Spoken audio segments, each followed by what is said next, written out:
Okay, so yesterday we talked about adding positive and negative numbers, and we learned the rules for adding positive and negative numbers through the lyrics of a song. And I showed you how to create a T-chart that looks like this that will help you remember the rules for adding positive and negative numbers. We briefly talked about subtracting integers in our notes, and we said that we would rewrite the problem to add the opposite, and then we would follow the rules for adding integers. And I promised you that we will come back and talk about that later, and that's what we're going to do today. So let's take a step back first, though, and I want to tell you something, and I want you to understand that when we subtract a number, that is actually the same thing as adding the opposite of the number. Now, to make that clear, let's look at this right here. Well, now listen to what I said. I said subtracting a number is the same thing as adding that number's opposite. So if we were going to take 5 minus 3, that is the same thing. So we're going to say same. That is the same thing as adding. So we're going to write the word add. And I'm using my mouse cursor. It's hard to do. And it will be the same thing as adding the opposite. So then we're going to write opposite. And I'm just going to abbreviate here because I don't have enough room. But I'm going to just say OPPOS.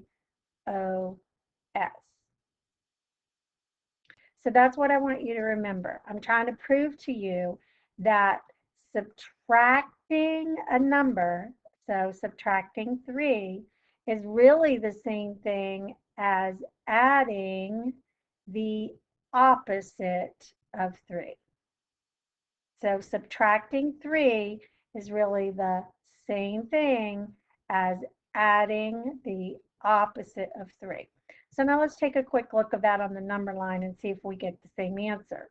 So if we want to model the difference 5 minus 3 on the number line, we would start at 5 like it's shown, and then we would move 3 units to the left because we're subtracting.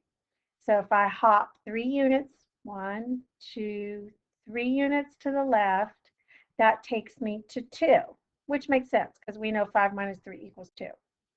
Now what I want to do is I want to see if that equals the same thing when I add the opposite of 3.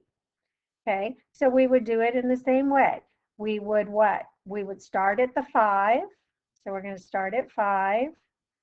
And we would hop 3 units in the left direction because this is this is -3. So that's in the left direction. So we're going to hop 3 units left. 1, 2, 3. And that takes us to the same answer.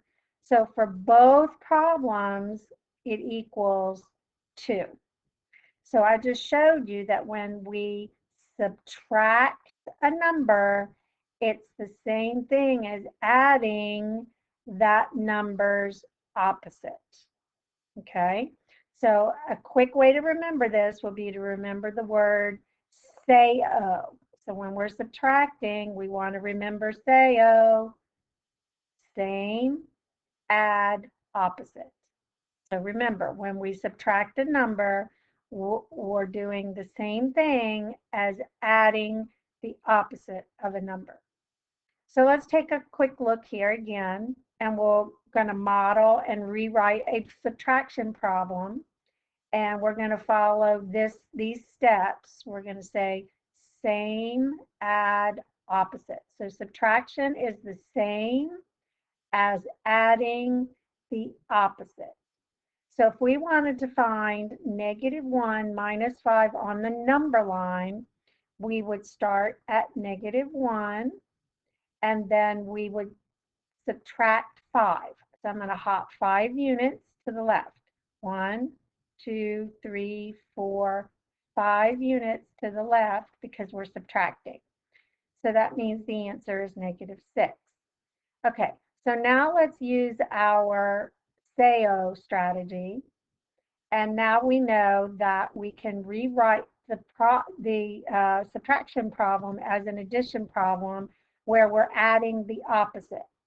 So the steps right here tell me what I need to do. So if I write my strategy, the word, I'm going to say S, A, and then I'm going to do O right above the 5. I'm going to keep this one the same. So -1 stays the same. And then A stands for add. So instead of subtract, we're going to add. And then O means take the opposite of this number. So we're going to take the opposite of +5, which would be -5. So now, if we look at the number line, we would start at -1 on the number line, and we would move this many units to the left because it's -5. And let's see where we end up. So we're at -1 to begin with, and we're going to hop 5 units left. 1, 2, 3, 4, 5 units left, and that gives me the same answer, which is -6. And we just proved again that subtracting a number is the same thing as adding that number's opposite. So now if we want to use our strategy, our SAO strategy, we can apply it to this problem. Find -7 minus -3. And we're going to rewrite the subtraction as an addition of the opposite. So we're going to be using our strategy. We're going to be saying SAO for subtraction. So I always recommend that you write your letters above each piece of the problem. So S over the first number, A over the math sign, and O over the next number. S stands for keep the first number the same. So -7 stays -7. A stands for add. So instead of subtract, we're going to add. And then O stands for opposite. So I'm going to take the opposite of this number right below it. The opposite of -3 is +3. So if we were at the number line, we would see that -7 plus 3. So we're going to start it at -7, and we're going to move 3 units to the right because we're adding.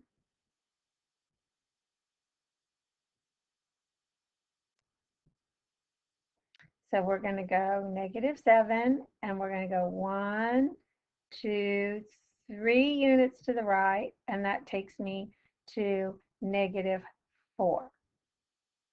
So what we just did here is we just proved that when we subtract a number, what we're really doing is adding the opposite. So subtraction is the same as adding the opposite of a number. Now, if you notice, what happens here is after we rewrite it, we get an addition problem. So instead of using the number line, what we could do is we could go ahead and use our T-chart to solve that problem.